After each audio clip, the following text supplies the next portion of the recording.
yourself at home, do your do. Welcome to my pad, this your lab. Go create your move. I got a crib by the water. Say me casa, su casa. It feel like Casablanca. Shawty, you my little mama. I got a crib. What's good, everybody? It's 99 miles per hour with Percy Garner, and today we have a guest returning, and I'm excited to get into it. But before, I gotta send you guys some reminders. Remember, we have the pitching Discord. The link will be down in the description. We also have my merch website. Please go up there. That's how I do my scholarship fund. Let's help these students get some money for their school. You know, it's expensive these days. If you want to figure out how to go there, it's easy. PercyGarner.com. That's Percy with an I, not a Y. Thank you very much. Okay. And we got some new sponsors coming up. But before we get into that, we're gonna, we'll have to sign some papers and dot some I's and cross some T's. So we'll get to that. But yeah, we have no sponsor right now. So if you want to sponsor this podcast, reach out to us. Link is in the description, I think. All right. So as you can see, we're in a new studio. Very excited. There might be an echo. Bear with us. But I guess, we kind of had a successful podcast with this guest. So we're like, hey, might as well bring him back. And so that's what we did. And we're going to talk some golf where there's some unfinished business from the last episode we had. But we're going to get into that. We didn't get to talk about U.S. Open, none of that. But we got some stuff we're going to talk about first before we get to all the juicy stuff. And then we may be getting some tips from thy guest here soon. So without further ado, let's just get into it. Ladies and gentlemen, welcome back, Tyler Light. Thank you. Clap. Thanks, Percy. We need the clap track, Josh. No. But no, I'm just excited to have you back. Obviously, same. Obviously, there was a lot of people making comments saying, hey, we got good chemistry. So I was like, I guess. It's that obvious. And no, you're a joy to be around. And so I was like, let's have Tyler back. I appreciate it. Thanks. Hopefully the more episodes I have him back, the more he'll teach me how to golf. So here we go. but obviously I want to get into, I hate the amount of times I say obviously, but obviously I want to get into totally fine. U.S. Open. You got some great stories about that I want to share on my platform to my audience. I know it's been shared before, and then we want to get in, comparisons, maybe some misconceptions of being a pro golfer and comparing different tours and all that stuff. Yeah. All the cool stuff that we talked about on our 30-minute turned into 3-hour meeting. Breakfast, lunch to dinner meeting. Yes. And then we'll tease a plan we have, but we can't take credit. We'll give credit where it's due, and you can talk about that in a second. But first, let's talk about something that just happened. And I will say I didn't watch much of it. I just watched all the juicy stuff, and that is the Ryder Cup. There was some controversies, some tempers flaring, and then also some celebrations. Not on the American side. So A little emotional, which it happens. It happens to the best of us. I will say I didn't know this was a thing until like a couple weeks ago. So I've been making a point, not walking in people's putting line. I didn't realize that was a thing. Purse. I know. You play too much golf. Yeah, but when you're in scrambles and when you don't play with good people, That's true. they don't really. It doesn't matter. Yeah, it doesn't matter. And but then I was playing with Matt Liddy. He's not really that good, but Yeah. He thinks he is. He looks good. He does. I'll give him that. Just messing Matt. But seriously, But seriously. and he made a comment like, "Man, you gonna walk?" He's being silly, but he's like, "You gonna walk in my line?" I was like, Yeah. I didn't even think about that. I was just going to get my ball out the way that's because right. I didn't want to disrupt his ball. Of course he says that. Yes. He's like, "You gonna walk in my line?" So, and the funny thing is, Rory and I think it was the 18th hole, and the caddy, LaCava, Joe LaCava. Yeah. He had other ideas. Well, did you see why they had took their hats off and they're waving it around? Yeah, I didn't know what that was for. So Patrick Cantley refused to wear a hat, and there was controversy of whether or not why he was wearing it, and rumor was he was getting paid or something like that to not wear it. They asked him about it afterwards, and Patrick Cantley said, listen, it just doesn't fit. I got a big head. It doesn't fit. Simple answer. So I don't know. But so afterwards, after Patrick Cantley made the putt, everyone on their team took the hat off and was doing all this. And that's when Rory and I think it was Shane Lowry yelled at Joe LaCava, and Joe's like, we're losing by 1 billion. Like, let us celebrate. That is true. It is true. Yeah. Okay, now I understand. The scene has been set. Because I was wondering, I know about the curtain call in baseball, but I was just is this what losers do? Like, hey, little tip the cap. These guys are really good. We lost. So I didn't know if that's what was going on, but I understand, since I'm learning golf as we go, and I'm learning all the etiquette and how to play with the breakfast ball and the gallery ball. Gallery ball comes into play. I tell you. I need that. But it's just, it's almost like there's a bunch of unwritten rules, probably just like baseball. Oh, yeah. You can't celebrate too much, can't do certain things. You got to be a gentleman. Yep. Gentleman's game. Yeah. Tuck your shirt in, Tuck your shirt in. The biggest thing, so playing in scrambles, like, I understand when you want to see the line for the player in front of you. You want to see that. Well, if I'm the last guy, there's no reason for you to be behind me. And if you're going to be behind me, just stand still. It's totally fine. Okay. There's times where I'm about to hit, and then like the guy will walk right behind me as I'm like swinging, which is just don't move. Like, you can stand there, just don't move. Yeah. And it also bothers me when people say, "Oh, well, every other sport, people are screaming and yelling." Well, imagine like shooting a free throw and it was dead silence, like a golf shot, and then somebody just screams right when you're about to shoot. It's going to be a problem. It's not just white noise. Yeah. If golf was always white noise, wouldn't it be a problem? Yeah, true. But it's real distracting, when you're on the mound struggling and you're at a minor league stadium where there's 13 people and there's one person that yells out, "Percy, don't wait on the manager. Take yourself out." And you can hear it really clear. You didn't hear that? Yeah, I heard it. Really? Yeah. Do you remember where it was? Yeah, I was in Clearwater, Florida. I was on the struggle bus. And I think I might have shared it on the show before, but I'm not sure. But yeah, so when it's really quiet and all of a sudden you hear something out of the blue, it's very distracting. Yeah. And it's part of my job to block that out. But like you said, when it's just, we're at a minor league game, it's really hot in Florida. It's, people are just, they don't want to talk. That's how hot it is. Yeah. And this guy is just tired of seeing me suck it up. So he's like, "Get out of the game, please. Let's get this over with." So did you react?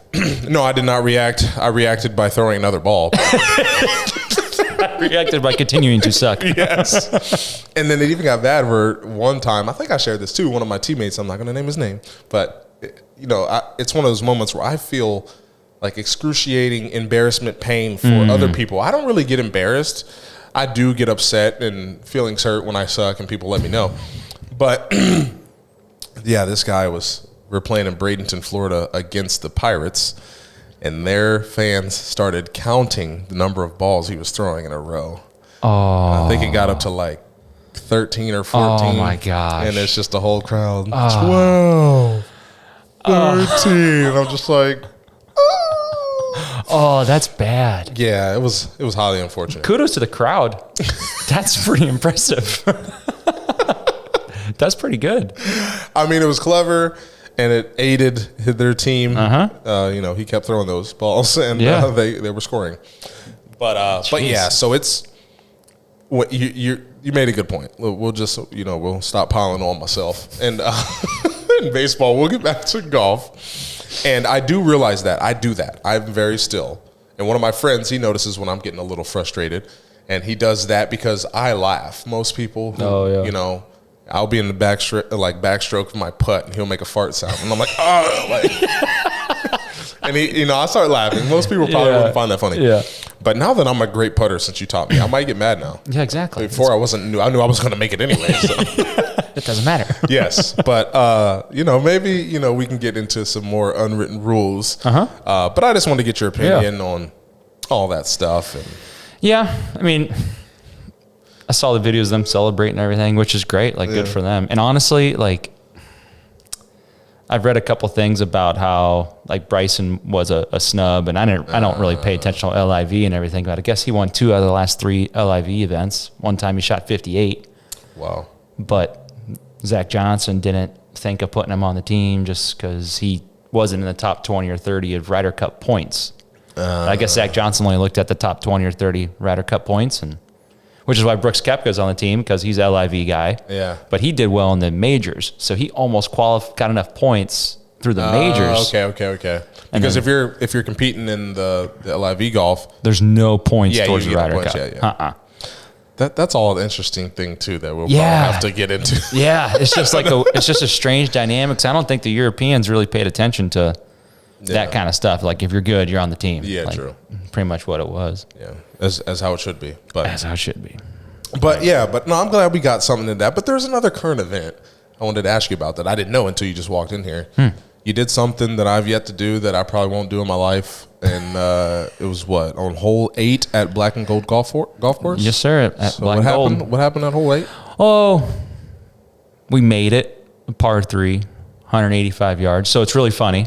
We made it a par 3. We made it. We got to this par 3, 185 yards, and What club is that for you? it should be a 7. Okay. But I went to grab my 7 out of my bag, and I didn't see it in my bag. I'm like, oh my gosh. I'd left it in my trunk because the day before, went down to Willie's, was hitting golf balls with my dad, and I just take one club. Well, I never put it back in my bag. I just threw it in the trunk. So I'm already disappointed. So I get up on the tee, and the sun, it was in the morning, so you couldn't see anything. You're just looking into the sun. So I was like, I'll chip a 6-iron. I chipped it. Was going right at the flag. All right, we'll find out where it's at. We drive up to the green, super disappointed, don't see a ball in the green. I'm like, oh, I must have went over.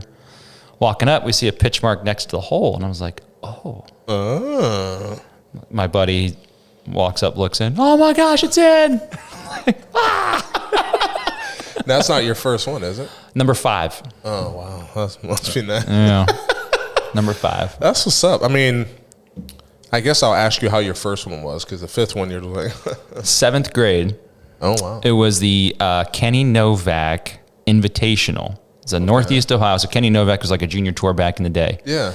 So this is competition. This is extra competition. special then. All my hole-in-ones have been like, there's been a story behind it. Okay. Which is kind of cool. Okay. So I'm in 7th grade, and we get to this par 3. It's the second hole of the day. It's 153 yards. The pin is like tucked behind a bunker at Walden Country Club up in Aurora. So I hit this 7-iron, hit a little skinny, groove low. But it's going at the flag. Like, all right, well, we'll find out where it's at. And then the group walking off the green, one of the kids goes, whoa. And I'm like, oh, it might have like been close, might hit the pin, who knows.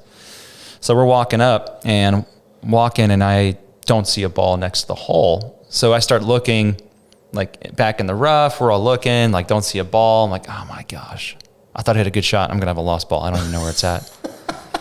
So I think it was my dad. He said, why don't you look in the hole?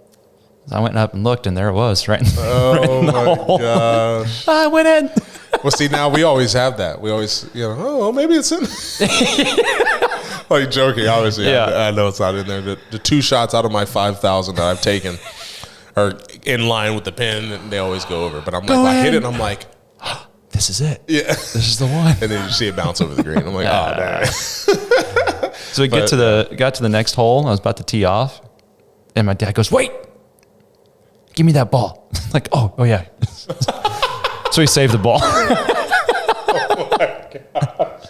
That was probably the hardest shot to ever hit because my heart rate's at like 150 because I'm just super pumped about this hole in one. And then the next hole, you still got to like compose yourself and still swing. Oh my gosh. Do they do like cool stuff? Like I know baseball, my first strikeout, they decorated the ball up and gave it back to me in a case. Oh, really? Yeah. Like up the major level? Yeah. No.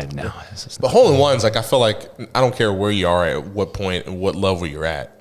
It's not like you're competing against somebody else. You're just competing against the course. Correct. So if you hit hole in one, you should like I know a golf ball's a little bit smaller, but you should be able to do something, right? So I thought Titleist did something if you had a hole in one with their golf ball.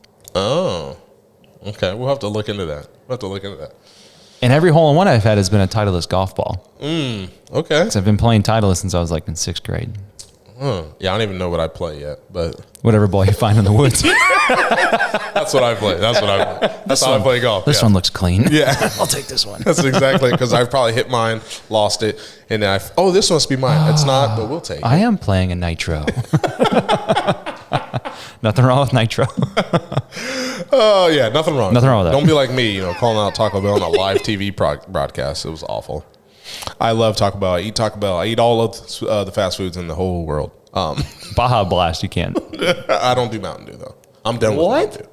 Yeah, it's bad. Bad for your health.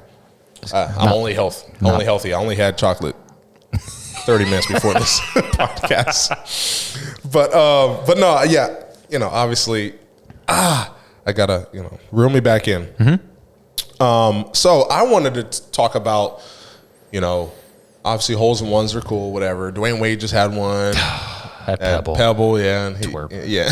Gosh. My buddy texted me and said, save some for the rest of us. Because Steph Curry had a hole in one. We're like, these guys. Well, Steph Curry's actually good. Dwayne Wade is just like, he looks so weird. He's so tall. And Yeah. But good for him. Good for him. Yeah, good for him.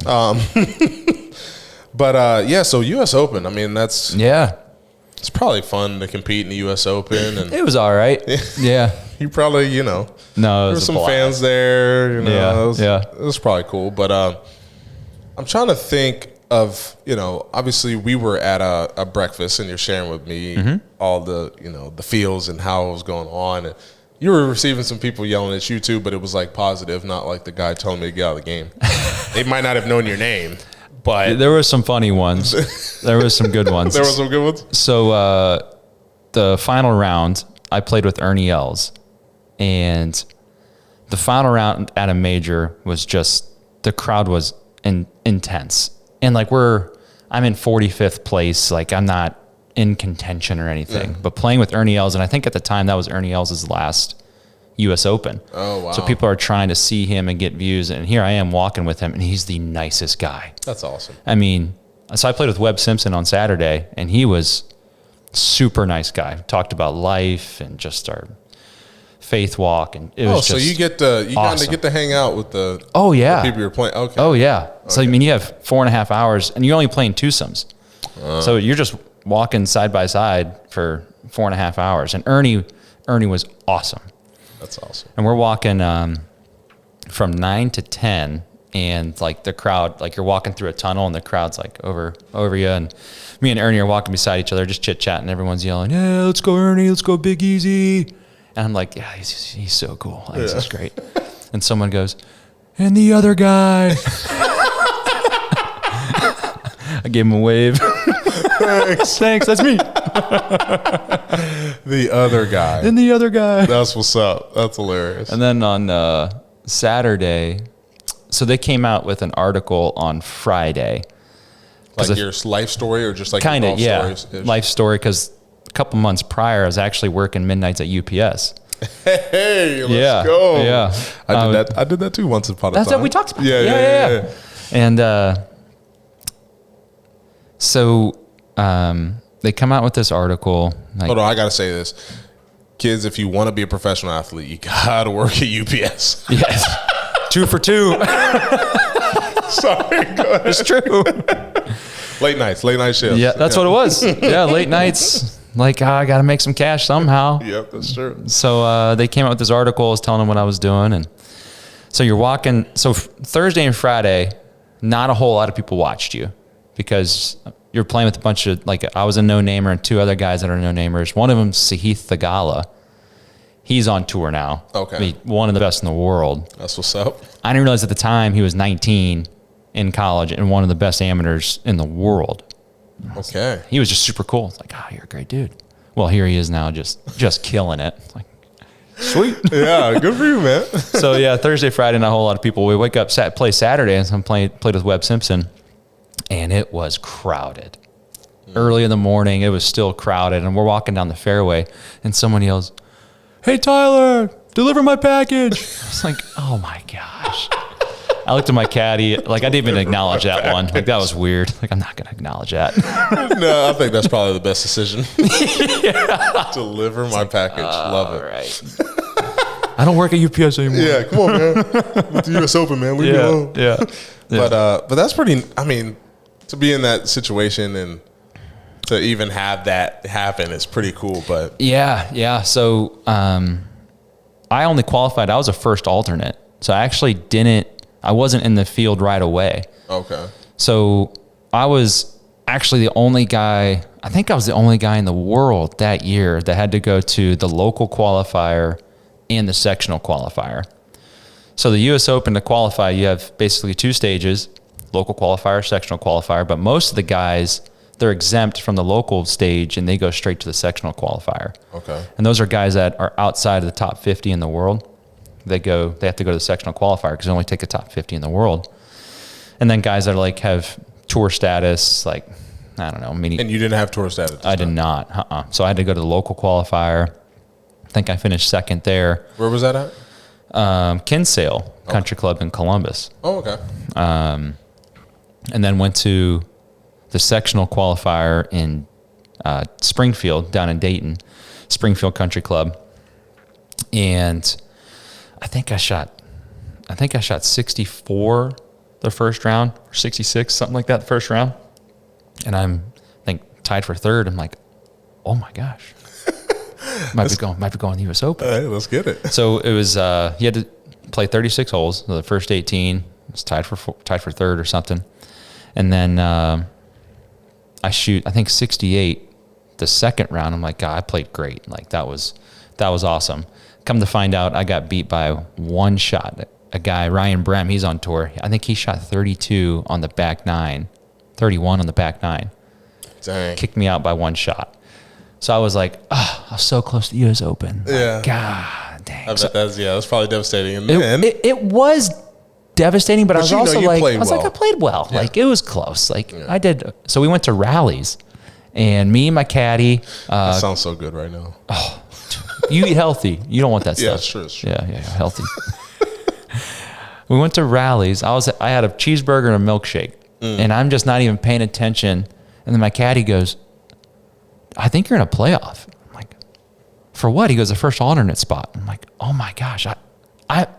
If he didn't look at his phone to see that I was in a playoff, I don't think I'd be so I was at rallies eating food. Shout out to the caddy. Garrison Miles, my man. Appreciate you. College buddy, college golfer. Really? Yeah. Oh, one of my best buddies. Oh, yeah. that's what's up. So, we do the playoff, and it's me and Doug Gim, and I have no idea who this kid is. Does you know who you are? No. God, no. He's the #1 amateur in the world, and he plays at Texas. Well, I remember shaking his hand like, hey, I'm Tyler. He goes, hey, I'm Doug. I remember shaking his hand. I was like, oh, my gosh, you got no chance.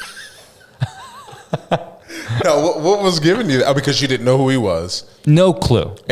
But you just had that. You already had confidence, though. You were just. Yeah. He was smaller than me, and his handshake just was like. You hadn't learned give that you a dead yet. fish. Yeah. And that's. Need a good firm handshake. Yeah, good, and looked me in the eye, and he didn't do either. I'm like, you had no chance. Yeah. So we both parred the first hole, and then I birdied the second hole and took it to him. That's what's up. Yeah. You're like, all right, I'm the first alternate, Yep. but you were the first alternate, but then there was a playoff, which means. So that playoff spot was for the first alternate spot. Okay. Yeah. And so when I got done, I was still like, who's going to drop out of the U.S. Open? Like, there's no way I'm going in. Well, the tournament director or the director of player relations called me, and he said, hey, the USGA allots 6 spots each year for alternates. Your location was ranked 4th in the world.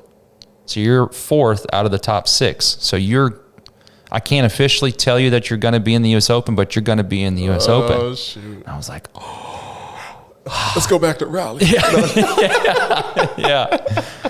So he called me. He said, I'll call you right after the week before. I think, I forget which tournament it was. I think it was in Memphis. But he said, once that tournament's over, we'll have the field set, and I'll call you if you're in or not. Whoa. Well, that Sunday, Garrison and we were heading up to Erin Hills in Wisconsin. And, I think a couple people were asking, like, who are you gonna have caddy for you? And I asked Garrison, I was like, well, you caddied for me at the locals, the sectionals. You just want to keep it rolling? He goes, absolutely. Yeah, I was about to say. So, yeah, it was really cool. Yeah, I didn't know if that was like, how women's hairdressers are. You got to stay loyal or. Absolutely. That's awesome. I was about to say, yeah, Garrison, I know, but. I like you, but Yeah, not that much. No, but not that much. but that's awesome, man. Yeah, and yeah. you know, competing at that level, did you carry that confidence into the U.S. Open, or were you just like, hey, you know, I'm here, I want to have fun? So were you like, I'm gonna win this thing? I definitely had I had confidence, but I also set realistic expectations. Trying to give myself grace in certain situations, and like, this is my first time, but I also know that my game is set up for long, hard golf courses where I hit it far, like just speed. And I remember playing in the practice rounds. Mike Emery, who was my swing coach at the time, he's been at U.S. Opens before, and he was actually the year prior, one of my college teammates, Richie Schembeckler, he qualified for the U.S. Open at Oakmont. So Mike Emery caddied for Richie at this U.S. Open. The very next year, Mike is at the U.S. Open with me. So he's kind of telling me all the nuances and told me to get there early. He goes, they're going to give you a Lexus. I was like, we get a Lexus for the week? He goes, yeah, just show up, give him your car. So I roll up in like a Mazda 6 and just take my Lexus. So, all right, your car number 21, here you go. Get the keys. It's this Lexus SUV. I'm like, oh my gosh, this is awesome. That's dope. Yeah, yeah. So this is stuff I didn't know. I'm glad you're. Yeah, and then when you sign up for practice rounds, I had no idea how signing up for practice rounds work. Well, you look at this computer screen and you see like the tee sheet, and you see where everyone had signed up to play. So you see everyone's name. And he said, you need to make sure you play with the biggest names possible so you can get used to playing in front of them and playing in front of a crowd. That's smart. I'm like, dang, it was good to have Mike there. Oh my gosh. Dang. It was awesome. So I get to the computer screen, I'm looking at all these big names. I'm like, I just can't believe I'm in the same field as them, let alone trying to play with them. And I see one spot open. It's Matt Kuchar, Gary Woodland, and Ryan Palmer. Okay. Who are just, they're great golfers. So we get to the first tee, and I nervous as heck. This is the most nervous I was throughout the whole week. Was it the butterfly nervous or like? Butterfly nervous. Yeah. And thank God the tee that we teed off, number 10, you could land 3 planes in the fairway. Okay. I mean, it was so wide. And I hit it, and I'm thankful I hit the ball, but I missed my target by 30 yards, but I was still in the middle of the fairway. And so we played 9 holes, and playing with them, it really settled me down. And I was like, I can play with these guys. They're human. Yeah. They're human. Yeah. And we had good conversation. It was just like, and then we warmed up afterwards. I was warming up on the driving range with Dustin Johnson was right beside me hitting balls. That? No, yeah, exactly. Some LIV guy. No, don't know him anymore. Watching him hit, it's like, he's good, obviously. Yeah. But it like settled you down, like knowing like, I can play with these guys. Yeah, he's not hitting it 600 yards. Correct. Correct. Yeah, exactly. That's awesome. Yeah. And that's a good like lesson, or just a good moment to share with, you know, people. And, you know, maybe there's a young golfer or a young baseball player, whatever it is, young athlete, doesn't even have to be an athlete technically, but it just shows you that, you know, I think it's actually good to have the little butterflies. I didn't get them that often, which I always thought something was wrong with me, because I got them like early on, like in high school, and then later in my career, I didn't really get it at high school. And then when I got to college, got it college football at the beginning. I'm like, this is college football. And then I didn't really play much, so I couldn't really tell you if I got a couple snaps. One incomplete pass in my whole college football career. And then that's pretty good. It was pass interference. They should have called it. But and then when I went and played college baseball, it was more like there was no kind of pressure about it, which I think was, you know, a lot of the peers I got drafted with, they were like, you know, thinking about the draft the whole time. Yeah. And I didn't think I was even going to be draft material. I was just out there playing. Yeah. And I think that all helped me. But then when I got to pro ball, that's when I was like, well, I will say draft night. I thought I was going to go first round. Okay. And those were I want to say the worst or best case of butterflies I've ever had in my life. When because the Red Sox told me they were going to get me at 39, I was just like, oh boy. I was like, are they going to say my name? No, they're not. Depression. I'm just glad I didn't have like a big draft party. Yeah. Yes. But we didn't do that. But it's just a good thing to realize, like, hey, look, do not put all this extra. I love the phrase you said. Give yourself grace. Mm-hmm. Don't put all this unnecessary pressure and expectation on yourself because it's your first time. You got to really be realistic, and you can still want to win and perform. Yes. But I think the best way to put yourself in that performance is to accept the challenge and be like, "Let's go. I'm ready for this." I'm not expected to be, finish at the top. But I'm gonna use that to my advantage and go. So thank you for sharing that. Hey, absolutely. And that's I was gonna say, is there any things that you thought were gonna happen that didn't happen? Did you feel like that week? Yeah, like just with the U.S. Open experience, did you feel like a magic carpet was gonna pick you up or something? So that week prior to that, I had struggled. I don't know if you wrestled with this, but I had struggled with turning my brain off. And we talked about this briefly, but prior to that, I was always just focusing on like, okay, what am I going to do in this hole? What am I going to do in this hole? What if I do this with my golf swing? What if I do this with my putting? What if I trying to solve the problem as opposed to just focusing on the task at hand? It is what it is. Go to sleep. You'll figure it out the next day. Yeah. But that week I was at peace, was totally comfortable. Like I slept great. I wasn't nervous. Like sleeping like the night before, like going to sleep Wednesday night, teeing off Thursday morning, like you're in the U.S. Open.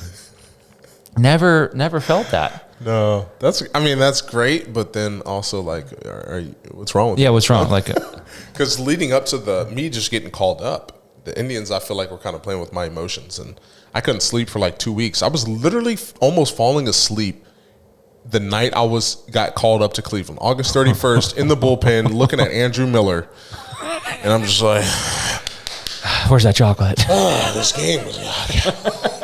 But that all changed when they said Percy get warm. I was like, "Oh gosh, I am warm. Let's go. I am warm." That probably terrible echo, and I forgot we got this brown stuff behind us. Guys, can you block that out? No, it's just making me sick. No. Nick Chubb, though. All right, Nick Chubb is a good dude. You just need to change the colors to black and black and yellow. But anyways, squirrel. Squirrel. I just saw the color of poop at Adam the car. Oh, come on. Come on. I like the color of poop. Honestly, though, let's talk about this. The Steelers, they get so lucky with the referees. I'm just going to tell you, Mike Tomlin. No. We're not going to apologize for winning. No, you don't have to apologize. You got to apologize. I love what he said. He said so many things, but just saying so little. That like we didn't earn that vehicle or that victory, but every game. Now, we're going to take it. Admittedly, I watch 2 Steeler games every year. Yeah, 2 Browns against exactly, Browns. Yeah. I'm expecting we're going to lose first. All right, I'll let you talk. I'm sorry. Steelers won, but go ahead. There's no way. Last year, you guys went 500 or something? Yep. I went back to the stats the last 10 years about penalty yards for the teams. Steelers are always near the top. We're the most disciplined, and teams don't know how to act against us. Come on. There's no way. Josh is itching behind there. There's no way. I think Bottlegate is still what's affecting the Browns. I mean, I will say there was a pass interference at the end of that game this year, but that's not even the worst of it. The whole thing. The whole thing. Myles Garrett gets held every play. TJ Watt's good, though. I was about to say. He's really good. Yeah, but Myles Garrett, he's cheating. So is Minkah Fitzpatrick. Yeah, but you think that hit was dirty? What hit? On Nick Chubb? No. You don't think so? Nah. Yeah, absolutely. It was dirty. How's it dirty? It's mid-play. It's not like the Travis Hunter hit. He looked at him, and Nick Chubb was getting tackled, right? Have you seen Nick Chubb try to get tackled? You never know this dude is down until he's you got to hear the whistle. He squats 1,000 pounds. Why would he go for his knee? Go for the ankle. Are you serious? I mean, I've never tried to tackle anybody. I've tried to tackle someone, and to be honest, when I try to tackle someone, I close my eyes. So I don't know where I'm at. I don't think my eyes are like, I'm going for the knee. But I'll have to watch it back. I'll give you guys the benefit of the doubt. I don't think Minka's a dirty player. I just think being held up the way he was and how it all went down, it looked worse than what it actually was, I think, in my opinion. I don't think, because at first, the first one I saw it live, I didn't think none of it. Correct. And then I saw his teammates try to help him up, and he was like, no. And I was like, okay, something's wrong because Nick Chubb's not getting up. Exactly. And then I saw the replay and I was like, whoa, I'm glad they didn't show it. I went Buck was right to like, the internet. Yeah. I turned everything off. Everyone was texting me the picture. I'm like, I don't want to see that. Yeah, it reminded me of Willis McGahee. Yes, yeah. And I was just like, I saw that live. What was that, 2002? Yep, 2002 National Championship. When Ohio State got handed that game too. But It's true. we'll take It it. was a pass interference. Was it Chris Gamble got pass interference? We'll take it. We'll take it. But anyways, golf. We're back. No, I'm joking. Yeah, we're back. We're back. Go Steelers. But yeah, we were talking about misconceptions or things, maybe expectations of, golf at that level and what it's like. I know you talked about playing against certain people and doing the practice round with them and how it kind of puts you at ease. But, I guess I would say most people assume certain things about, when you're playing at that level. Obviously, you got a Lexus. That was cool. That was really cool. That was the first car I bought when I got drafted, but I bought a used one. I'm semi-responsible. Smart purchase. Yes. Never buy new. Yeah, it was an old couple. They only had 8,000 miles on it. It was 2 years old, but 8,000 miles. Yeah. 8,000 miles used. So we bottled that one up. I was like, I will take that. But just if could you think of anything that someone like me who doesn't know anything about golf, who doesn't watch the Ryder Cup and all the opens and the Masters, and I'm starting to watch. I'm starting to tune in, but my whole life I used to like, how do people watch golf? But I never golfed. So then once I started golf, I'm like, this is why they watch it. Yeah. But and I never admired. I just thought golf was for a select few. I thought, one, you had to be rich. Two, you had to be outrageously talented to just pick up a golf club. Like, why would I pick up a golf club? I can only throw. Like, I can't hit. I couldn't even play like a position at high school baseball. Like, I didn't even hit in high school. I only pitched. Really? Bircher. My coach wouldn't let me hit. I think I had like 10 at bats, had like 2 home runs, 8 strikeouts. Wow. Just swinging for the fences. Yeah. I make contact, it's gone. Yeah, of course. I'm a big human being. But no, like, I know there's got to be something out there that's maybe you were thinking of and you're just like, okay, it was disappointing. Or the other way, like, oh, I didn't expect this to happen. Yeah. Was there something else besides the Lexus? So... Wasn't like a bowl game where you get all these gifts, like a PS5 and all that stuff. Nothing like that. We did get certain gifts. And you got gifts? Yeah, they gave us U.S. Open gifts. And then actually, this was surprising. So shout out to Mike Emery again. Okay. He said that if you are using a Scotty Cameron and Titleist guys see it. That's a putter for my audience. Oh, yeah. It's a putter. high dollar putter. Yeah, high dollar. They said that if they see that, they're going to bring you back to the tour van and they'll build you one. Wow. So I'm like, he's like, do you have a Scotty? I'm like, oh yeah. What about people that off the street, if you bring a Scotty? Nah. Okay. You got to be at the U.S. Open on the putting green warming up. So I'm warming up putting, and with the Scotty that I haven't used since like 2011. You were just using it because of that reason. Absolutely. Okay. Yeah, and this is 2017, so it's been 6 years since I touched this putter. Well, they said, yeah, come back here, let's build one. So in my mind, like, and they put on the bottom of it's called a tour rat, and that's like a tour exclusive putter, and on the grip on the end of it, it says for tour use only. It's Circle T tour rat. It's tour use only. It's legit. And I'm like, there's no way I'm switching putters the week of the U.S. Open. Like, your putter, that's your baby. Like, that, I'm not switching. Well, then I get the putter in my hand. I get on the putting green, make. And I'm like, oh my gosh, I'm switching putters. So they said, okay, if you use it during the tournament, we're going to give you this exclusive U.S. Open head cover. And I'm like, all right, cool. Let's do it. Let's throw it in the bag. They give you this head cover, and it is a putter head cover, but it's a cow, black and white, like cow with the nose and then a bell, and it says 2017 U.S. Open Aaron Hills on the side. I was like, oh, that's awesome. Gotta do it. And then they gave me a couple other head covers and stuff. But yeah, that week, went into every tour van and took everything I could. Poor Garrison, he was logging around like 18 clubs. Like, I'm gonna soak this That's up. what I would do. That's when I walked into a new clubhouse. I became best friends with the equipment manager, I'll take one of those. and I was like, "Hey, man, you know, I got you whatever you need. You got me. You know."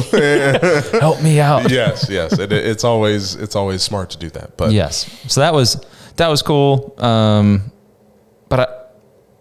Everyone was so nice, and I'm sure you experienced that too. Like once you got to that level. well, I didn't expect anyone to be nice. I was surprised. Neither did I. Everybody on the Cleveland's team. I was like, "What Welcoming. the heck is this?" Yeah. That's what the same thing out there was. And so actually funny story, not funny, sad. So you sign up to play for the practice rounds like I talked about. Yeah. There was one foursome. There was a threesome at the time. It was Jason Day, Adam Scott, and then, it was another Aussie, and I can't remember who it was. Okay. The two big ones, Jason Day, Adam Scott. And I was like, I could be the fourth one. I'm going to play with Jason Day and Adam Scott. This is going to be awesome. So sign up. Cool. Get to the first tee. We're standing there, and there's a guy that's going to announce the grouping. And now on the tee, Jason Day, Adam Scott, Tyler Light. Well, before the guy announces, another guy comes up. His name's Wade Ornsby. Name. Some Australian, I guess. Yep. Well, they all tee off right away. Bang, bang. All four of them tee off, and they just go. And I'm stuck there like... So Jason Day's caddy comes up to me. He goes, "Hey, aren't you supposed to be playing with us?" I said, "Well, yeah, but that's okay. Like, you guys go ahead. I'm fine." He goes, "No, Jason was looking forward to playing with you. Like, we need to play. You need to raise hell, do something." And I was like, I'm good. I can't be doing that. Yeah, I'm good with just... Like, I could have just been pulled out of the crowd. Like, Yeah. I'm good. I'm fine. He goes, so he starts walking away. He goes, "Don't worry, we're going to take care of you. We'll see you afterwards. We'll take care of you." I never saw him again. It's like, never saw him. Yeah, I had one of those moments too. Did you? Yeah, where like, I mean, not like the same situation, but it ended with someone saying, "Oh, I'll take care of you. got Don't you." worry." No. Nah. Francisco Lindor or something. Nah. Lindor was pretty nice, and I helped him with. He had a phone situation, and I was the nerd, so I helped him. He had a Galaxy Note 7 at the time. They were blown up, so he couldn't take his phone on the plane when we were traveling the game. So he had to go iPhone. But I think he was sponsored by Samsung too, so it's kind of weird. But he's no longer sponsored by Samsung. But no, I kind of wanted to, I guess tease a little something we're doing. But I want to get to this question first before we close. Yeah.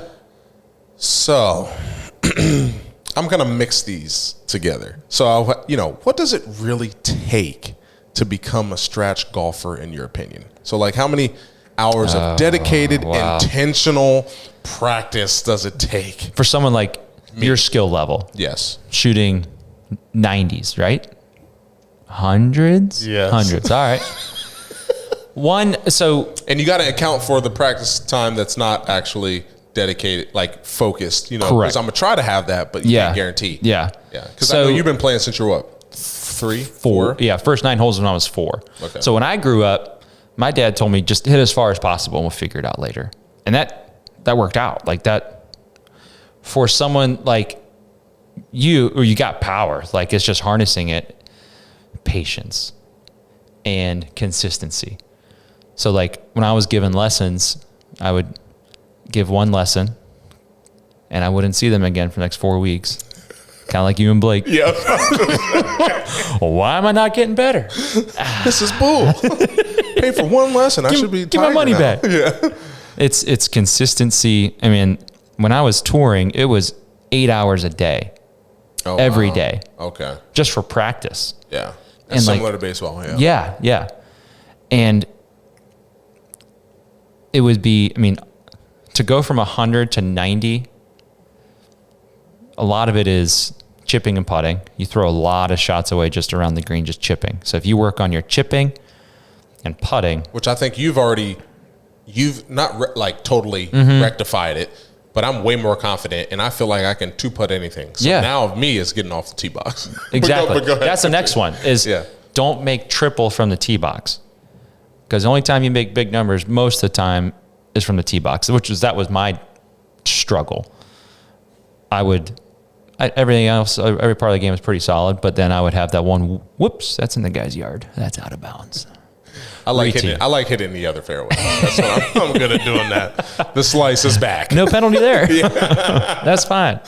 So that's, going from, and then you have, again, patience. So 190, dropping 10 shots, like in that area, easy. 90 to 80. Yeah. Not as easy. 80 to 70. Oh, that's going to be kind of hard. And then 70, like below 70. Okay. Now you have no room for error. Yeah. I don't expect that I know I did label the question as a scratch golfer. What does that even mean for those out there and possibly me? They have, have you heard of the handicap system? Yep. The GIN? Mm-hmm. Okay. So USGA, the GIN system, they go to each golf course and they, basically rank the golf course based off its difficulty. So let's say like I'm at a super easy course, or they say the handicap is, let's just call it a 70. Okay. So if you average 72 out there, this is rough because they throw out your low one, they throw out your high one, they do all that stuff. But if you average 72, you're going to be 2 handicap. Okay. But if you go to like a hard course where the course rating is like a 76 and you average a 78, you're also a 2 handicap. And they do this so that when people come together and try to play competitively, they know, okay, how many shots do I need to give you? How many shots are you giving me? Just to kind of level the playing field. Yeah, I get 27 right now. That's a lot. So the max is 36 to a hole. Okay. That's a lot. But your swing is good. I feel like you can get there. Yeah, that's what everyone tells me. My swing looks good, but we're going to get there. You missed the boat when you were playing baseball. Yeah, there's so many years. There's 10 years of pro ball that I could have got there. Where'd you put that extra time? Video games. We haven't played Paid any off. Fortnite. Yeah, I know we haven't. We need to get that together. Yeah. Get that. You go to bed at 8 o'clock, so no. No, 9. It's way different. Is it though? No. Yeah. There's so many games that are out there too. But yeah, I really do regret not getting into golf earlier. But correct. And not only like because of it being fun, but golf opens up avenues everywhere. True. Every relationship, and even growing up, teaches you how to conversation with an adult, learning how to converse and talk and networking, business deals, all that stuff's out there. Exactly. Networking and like playing baseball. It's awesome. But are you going to take a potential, I don't know, sponsor and go out and play baseball? You can pitch at them. That'd be kind of fun. I don't think that would work. Stand in the batter's box. Let me just bring this heat at you. Yeah, let me check 90, see if you like it. Are you comfortable? You trust me? You trust me? I don't trust me. So. But no, I think, you answered that, kind of how I wanted you to. And I just know, for baseball, we played every day, but we also practiced like you said, 6 to 8 hours. So yeah. Time. Yes. I want to end with, something that we're possibly doing. I don't know if we are going to wait till next year or what. A blast. It'd be good. I know. I think it's a great idea. It'd be good. And you can talk about who came up with the idea, but we're thinking of doing, golfer versus baseball, golfer versus pitcher. That'll work. Where he teaches me how to golf, I teach him how to pitch, and at the end of a allotted amount of time, we'll see who's better. And I know it's a lose-lose for me. If I come out golfing better than he pitches, people are going to be like, he's just a better coach. And if he comes out pitching better than I golf, they're going to be like, oh, he's just a better athlete. Which is not possible. But you look the part, though, I will say. I appreciate it. So we'll see. Thank you. And you got long arms, too. That helps with pitching, too. Terrible at swimming. I've picked up swimming at the Y. Really? I'm a rock. Cannot swim. When I hurt myself with Baltimore, I was doing water treadmill. Oh. And my buoyancy is just not there. Just not there. I go down. But pitching, this long arms would help, right? Yeah. And I grew up playing baseball. I was a pitcher. So you got a little edge on me. Yeah. But we got to come up with how we're going to score this. Obviously, if I'm like, oh, he doesn't throw 95, he's trash. Like, yeah. We're not doing that. Yeah. We're going to find out a way to judge that. But we'll work on that. But yeah, share. So who came up with the idea? Because you approached me with the idea. Yeah. So Corey O'Connor Okay. One of my good buddies. All right. He has quite the following on Twitter. Oh, okay. Appreciate it, Corey. He's a huge Guardians fan. Oh, Huge. Okay. And I was telling him, he's like, "Oh, you did a podcast with Purse. Like, that was awesome. Da da da." Oh, okay. He's like, "What you guys should do, you should coach him. He should coach you, and see who wins at the end." Okay. But I'm trying to think of, like, do we set like a baseline where, okay, let's go play 9 holes. Okay, you shoot 52. Okay, so that's where we got to be. And then I wish. Go ahead. and then I throw in the gun, and it says 68. Okay, you're gonna throw harder than that, but yeah, we'll just say 70. What if I take a dive so that I increase is actually way better? So I'm a better athlete. What we're gonna do is allow you to warm up first. We're not gonna go off your first throw. We're gonna warm up. Speaking of warm up. That was another thing I was gonna ask you. How sore am I gonna be? Yeah. You're gonna work muscles that just are a little different. All right. Well, so I guess I got the advantage there. So you've got advantage of playing baseball before. I got the advantage of not needing like rest days. Yeah, golf's not going to make you sore. I'm going to be like, oh my gosh, my shoulder. I'll teach you some arm exercises too. Okay, and ice. Yeah. Ice down. I stopped icing in 2011. So 2011 to 2018, I didn't ice. Why?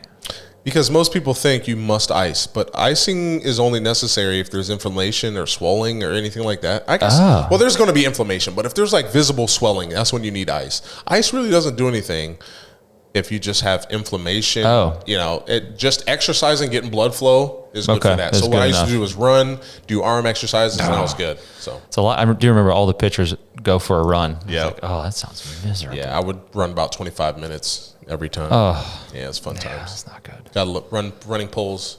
It's fun. Yeah, running poles. It was very, see very that. boring. I forgot to tell you, back in the day, 7th grade home run derby champion in Perry. Whoa. That's pretty impressive. impressive because that's Perry, though. That's not. It's a short, fat kid, too. You were a short, fat It's a kid. short, fat kid. We need proof of photos. No. No, but it is true. If we did get it, Josh is putting it up right now. In future Josh will put it up. Yeah, better not be online anywhere. Yeah, editor Josh. But that's awesome. I know we could just keep going. There's so much I want to talk to you about. But we touched a lot of the stuff that I wanted to, touch on, and we talked about a lot of the things that I think is important for you to share, and you get the story out there about the U.S. Open and all that, and then also help us, scrubs with golf tips. But I do want to say, make sure you guys. I forgot to say this at the beginning because I was so excited to get into this episode, and I'm a little rusty if we're being honest. Make sure you like and subscribe. Subscribers are above what we need because YouTube just changed the partner program. Now we just need watch time. So go turn on your laptops at work. Just leave it playing in the background the whole time. No, It's totally fine. Just do totally fine. Just do that. No, but if you really want to help out, go to percygarner.com, buy some merch.